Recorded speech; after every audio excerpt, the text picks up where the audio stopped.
Kenny, we got a chance to talk last week and got to show it on the show while everybody was on break here. But the news hadn't come out yet that you were a Husker Hall of Famer, so I didn't bring it up. I didn't want to spoil the moment for you. But as you found out, it became public last week. I guess just kind of how did it feel when you learned that you were going to be inducted into the Nebraska Hall of Fame? Man, best feeling that I've had, I think, in my football career, and that goes over, attending the university and being drafted and all those stuffs, or all those things that I'm incredibly grateful for. But I mean, just true humility is how I feel. To be entering a group of guys like that, at a school like the University of Nebraska, a true blue blood football program, it's almost, I'm almost speechless. All I feel is gratefulness. It's a tremendous honor to be inducted. Kenny, when did it ever cross your mind that this was a possibility? Was it something that when you were in school, you were like working towards? Were you thinking about that when you were in your playing days, or was it really after your career kind of ended, you were coming back to Nebraska a couple of times, watching games that you kind of figured maybe you'd have a chance?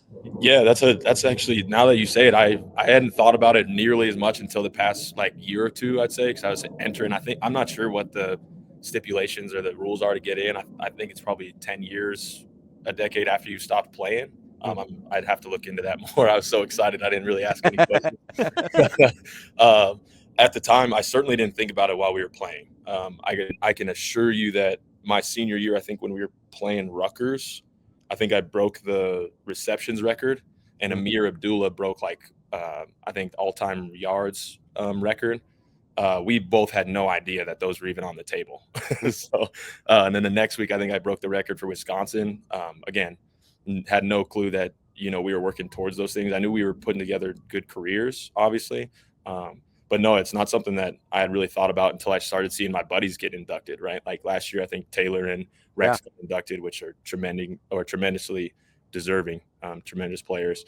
And then I think about the guys that haven't got in.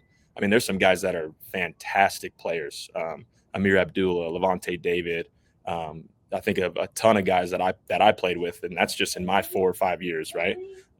So it's an incredible honor. No, Kenny, it's funny though, because obviously, I watched you play at the university. I watched you, I get drafted and have your NFL career, and so I was very familiar with you. But then you're just you're around the office, we're hanging out, having a good time. I think sometimes I had forgotten, you were at one point the all-time leading receiver in Nebraska football history by yards. I think you still are by receptions, or you're still very close. I think I'm second in that one. Did Stanley get both of them? Yeah, I think Stan got both of them. Stan was a good player, and they were winging that thing. He was catching it from everywhere, man. Yeah. So, but it's funny. It's okay, this is literal. I mean, I do forget sometimes that this is one of the best receivers Nebraska's ever had come through their football program. Has that kind of? I mean, obviously, you broke the records and held the records for a few years before that jerk Stan had to come and take them from you. But I don't know Stanley Morgan at all. I'm just saying stuff. But the has it kind of sunk in with the Hall of Fame induction that you're like, no, I'm one of the best players that's ever played here? I wouldn't say that. I would. And also Stanley's a great dude. I'm very happy for him. He deserves those records. Yes. He's I'm sure he's great. But yeah, that's a work best friend right there for everybody. That he's like, my boy is the best.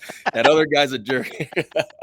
Screw him. I've never. Yeah, you're my boy, Ravi. But no, I would say I always confidently I considered one of myself. Obviously a very good football player. I'm not the kind of person that's going to be like, I'm the best or I was one of the best. I'm incredibly grateful for my time in Nebraska. It has shaped who I've turned into as a man. I almost said young man, a middle-aged man. You're younger. Yeah. But no, the Hall of Fame is truly I can't even consider it like a feather in my cap, right? It's just something I'm very grateful for, to be considered by the fans, by the university, to be one of the best players is something I'll forever be grateful for, and something I will take very seriously and wear with pride for the rest of my life. Kenny, I want to ask you a specific play in your career, and everyone's going to be, oh, it's the block, it's the big block and stuff. I actually want to ask you about something else, and if you can look at the screen too, I put it up there on the graphic. It's you catching that one-handed pass against Illinois and going in to score, and you shushed the home crowd. I'm curious, what happened in that moment? Did you mean to do that, or was there something else that happened? I don't know if I've ever heard the answer. Yeah, honestly, I'll tell you straight up, I would never shush our student section, right? Like I was not trying to tell anybody to be quiet. I had thrown my hand up with my eyes closed and the ball stuck to it. I was literally trying to tell everybody, like, keep that a secret. Like that's between you all here and me. How lucky that was. That's between us. Everyone calm down. Yeah, that was hilarious. They threw a personal flag on me, right? So we got a 15-yarder for that. Because you shushed your hometown crowd? Yes, and Bo lost his mind because the ref was like, "What?" The ref, Bo's yelling at the ref, and the ref's like, "He shushed he shushed the crowd. That's illegal." And Bo goes, "He said, we're at home. We're at home." Was that so? That wasn't Bo yelling at you, but yeah, I really dodged a bullet on that one because he unloaded on the ref when I clearly broke the rules, but it wasn't anything like malicious. You guys know I love Nebraska. And, also here's something crazy: Illinois game, the night game. I think it was maybe our senior year. I caught a like a 60-yard bomb from Tommy, and I hugged the referee while he was giving the touchdown sign. They didn't penalize me for that, and that is illegal. Yeah, you can't touch the ref. You're not allowed to touch the referee, dude. Any reason. Yeah, I'm sure there's a picture. I think there's a picture out there somewhere. It was like our alternate uni game, and I was just hugging the ref in the end zone while he had the touchdown. That's the best possible answer to that question. Yeah. Is like, keep it a secret. I didn't mean that. It was literally, that's what went through my mind. Like, don't tell anybody. That's everyone here. We keep that. This is between me and my 90,000 best friends. me and all 92,000 of my best friends. We have our own secret. Not stays here in Memorial. Just the softball coach, but I was there. He didn't know, but I was there. He was actually shushing me. He was like, "That guy sucks." Yeah, that guy's gonna be a troll. And like, we gotta shush him now. So you did mention though that Bo was getting after the ref. Bo's obviously had his explosive personality come out on camera before. Did you ever catch a bad Bo rant once? Oh man, I caught some of the. Arguably, if you ask my teammates, I might have caught some of the worst Bo rants. Really? Oh yeah. When I came from Boulder, 2010, I wasn't who I am today. I was real. I went through, if I'm being honest, culture shock. I felt like I was really out of place and I didn't have friends. When I redshirted that freshman year, I wore headphones everywhere. Like I didn't talk to anybody. I rode my bike everywhere. I was always like by myself. And then that freshman year, when I was redshirting, I practiced against guys like Prince Amuka Amara, Dijon Gomes, Prince Hag, Alfonso Denard, and they beat me up. and at that time we had a culture where you either sunk or swam, and you're gonna get a kick in the butt to swim, and over again, or you're gonna get a kick in the butt out the door. So they really sandpapered some rough spots out from 2010 to 2011. I got on board, and I just loved every minute of it after that.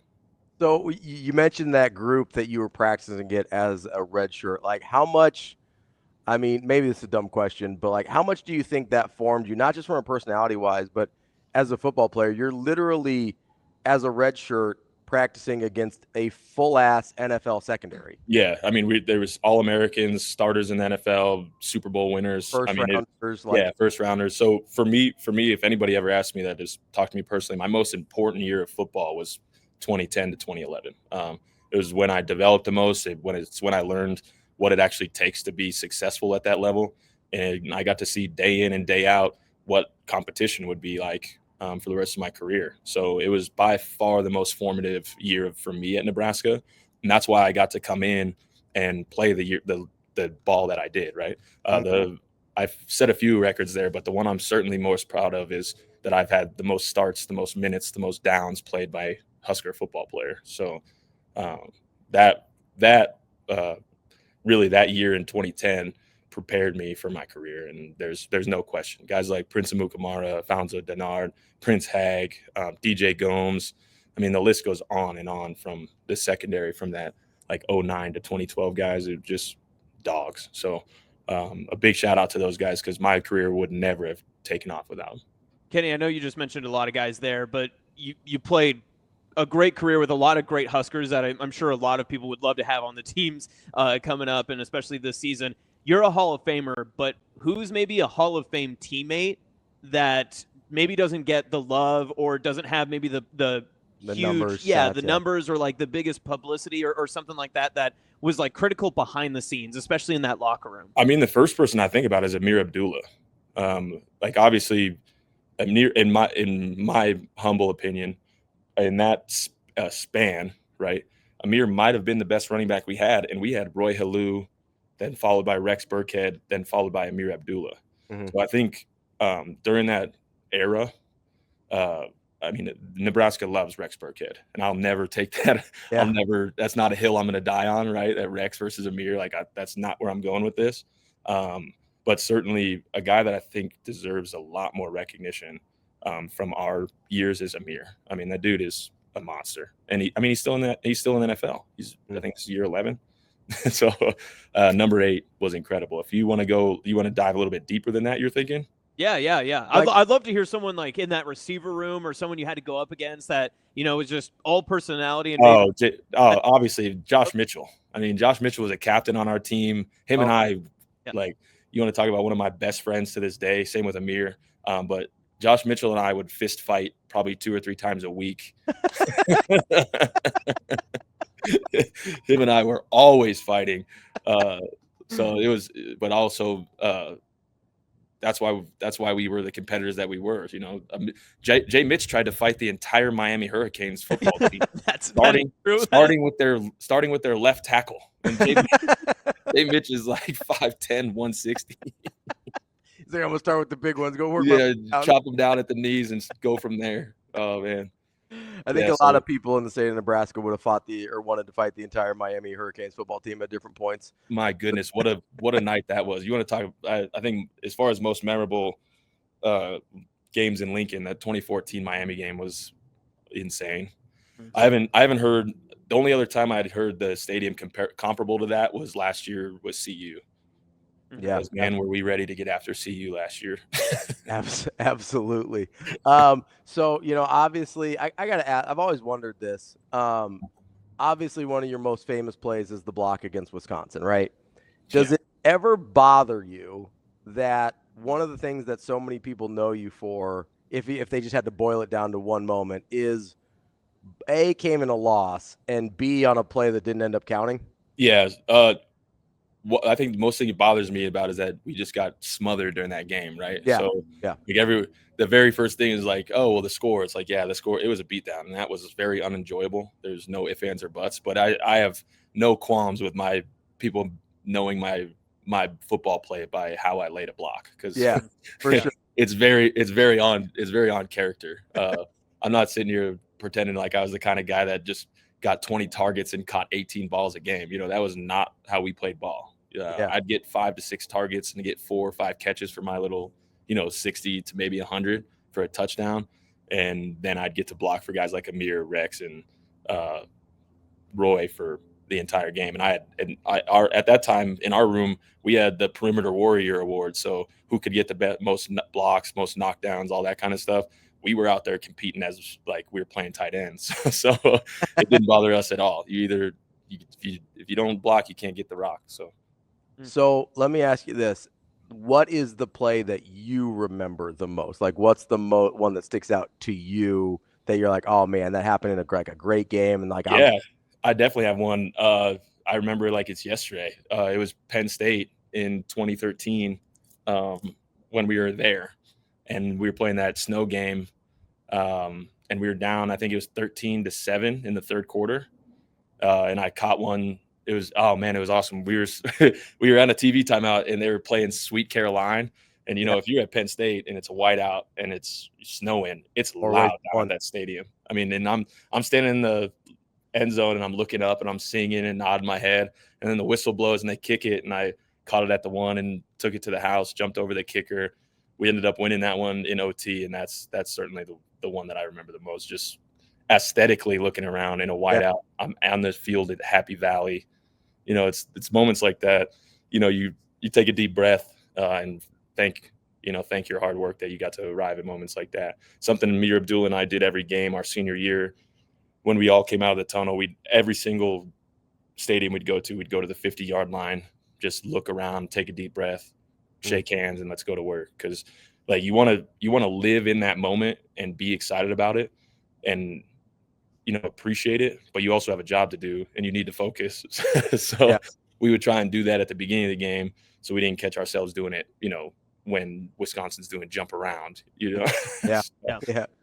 Kenny, do you ever take the time now to go back and just relive some of these moments? Because, I mean, some people would call it vain, but it's a huge part of just who you are as a person is who you were and how you played the game and some of the highlights and different games that you participated in. Do you ever just go back and watch that and see it from how we saw your career, how we saw it from the TV broadcast or from, the different highlights that people got on their phones or that sense? Have you ever just went back and kind of revisited those moments? I can't say that I did. When I was with the Big Ten Network, we ran a show that would I'd bring back Jay Mitch and Amir came back and we watched the Miami game, the TV version. But for the most part, guys that play never see the TV versions of the games because we're always in our film rooms watching the film there.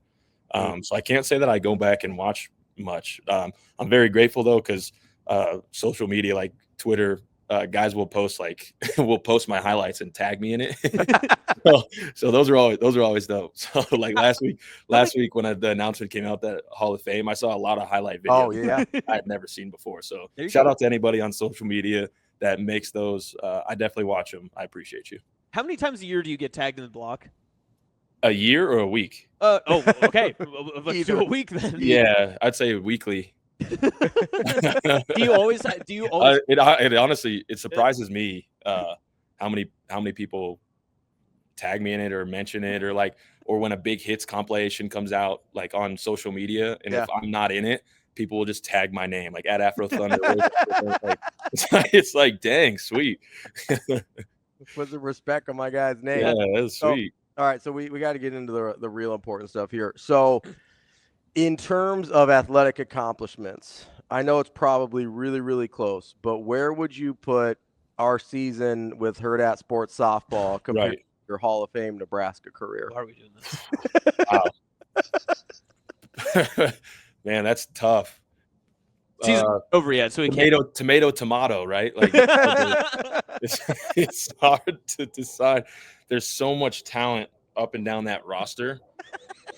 Who's your favorite coach you've played for? It's hard to say. I've got a Rushmore. I don't stack rank. I just have a Mount Rushmore of coaches, And obviously, Austin, you're on there. Okay, so which one am I? This is actually very important.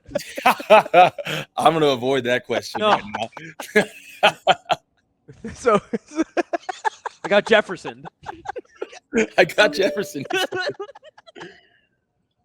Oh man, well, Kenny, we appreciate the time. Congratulations! Honestly, congratulations on making the Hall of Fame. I told you this, but I know we haven't known each other for very long, but I'm weirdly just very proud of you. That's such a cool thing. Thanks, for you to experience, and honestly, cool for us to get to work with you every day. Yeah, it's a joy. So we appreciate you, buddy. I appreciate you guys, man. It means the world to me. You guys know I love being a part of the team, and being a part of the Hurrdat team now is truly special. So I'm excited, and I appreciate you guys. Big thank you to all of Husker Nation for everything, the support over the years. I love you guys so much, and I can't wait to celebrate this thing on September 13th. Let's have a good one. All right, buddy. We'll talk to you soon. Thanks, all right, guys. We'll see you. That's Kenny Bell, Husker Hall of Famer and member of the Hurrdat Sports, both team and softball team. Should he be the inaugural member of the Hurrdat Sports Hall of Fame? I don't know. Do you think the numbers have earned it? You keep the numbers. That's a good question. Yeah. Is he consistent enough, or are we going on his upside? So he has had to miss a couple games because he's been out of town too. So I don't. Yeah. We may have to put a committee together for Hurrdat Sports Softball Hall of Fame. That. Yeah, we'll do that. We'll see what we can do. Best hair in the Husker Hall of Fame? Oh, probably. Right. I think it's a no doubt. I don't know the 70s, 80s, 90s players So, as well. But I feel like I'd have to check in on some of the 70s, 80s players. okay. I would say definitely the best hair at the point of induction.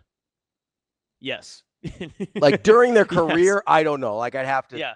to see, but his is held up. Yeah. Oh, You know, yeah. very iconic look with the fro there. So that might have to be. I don't know about during playing days. Some of those 70s and 80s hairstyles were wild. I'd still take Kenny. I probably would too, but I just don't want to speak out of turn. I'm That's not true. educated Yeah. enough on the hairstyles of the 70s and 80s for Nebraska football. So. He's just like, there's something about just Kenny, like his aura, just all positivity all the time. That's how he was when he was a player. I remember like just being a kid and watching him. I don't want to carbon date him by any means, but I mean, he was playing in the early teens. I so, mean, you know. he's only like 5 years older than you. Show. Yeah. I'm just saying. But I mean, I think I am he's younger than him, so there's. I think that he's too. directly in between my age and your age. I think Yeah. he's like right in the middle. You're right. People would put Kenny between us and be like, "That guy's, I think the perfect balance of you two." I think so. Yes. Like you put these two together, you get Kenny You get Bell. Kenny Bell. But there was something. He was always positive. He had the iconic hair, and just Kenny wearing 80, and you don't see this very often. 80 just fit Kenny so well. Yeah. It was And the 80's perfect number. Great receiver number. And then you had Amir with 8 on there too, Yeah. and like that whole like team really, just like that little era. They had some really good names with numbers, jerseys, and everything. Like they all matched well. Like Rex, he was like the bruiser, he was 22. That felt like really good. He had T Magic with 3, felt fast. Yeah. That was a good number. Good number case. He was a he was fast. In fact, He was fast. T Magic was very fast. I should have asked. I wanted to ask him about that same game, the Taylor Martinez broken scramble Oh play. yeah. I wanted to ask him what he was doing on that play. Because at what point do you just go, what do I do? Do you just like? You heard our boy. You know he was blocking. That's true. Had He to have was. been. But he was out for a route to start. Yeah, and then he's like, "Oh, I know T Magic's taking off. Yeah. Let's go." My favorite part of that play, if you go back and watch it sometime today, and just watch Ben Cotton. Ben Cotton had that poor guy. He went out for a route, and then he tried to block, and then Taylor ran past him. He's like, "What do I?" Chase him. Go chase him. That's what Rex starts doing that play. He's just tailing him the entire time. No, that's we love having Kenny here. We appreciate him joining us, and like super cool for him to get inducted into the Hall of Fame. Really cool experience for him, and well deserved. Obviously, like I know he won't say it, but genuinely one of the best. I mean, he's one of the best football players Nebraska's ever had, and that's a storied history. I know that some of the receiving numbers are different now that they actually throw the ball a little bit more, but they weren't throwing it a ton in his day either. No. They really weren't. Yeah. I mean, he mentioned all the running backs. Yeah, like they were, and you have to be a standout talent amongst that group of running backs in Nebraska football history. Yeah. To have warranted your offense saying we got to throw the ball. Yeah, to this guy. absolutely. And you had Taylor Martinez, who great runner in his own right as well. So really cool for Kenny. It's been great to have him part of the team, and excited to have him during football season as we get into our coverage here in just a little bit.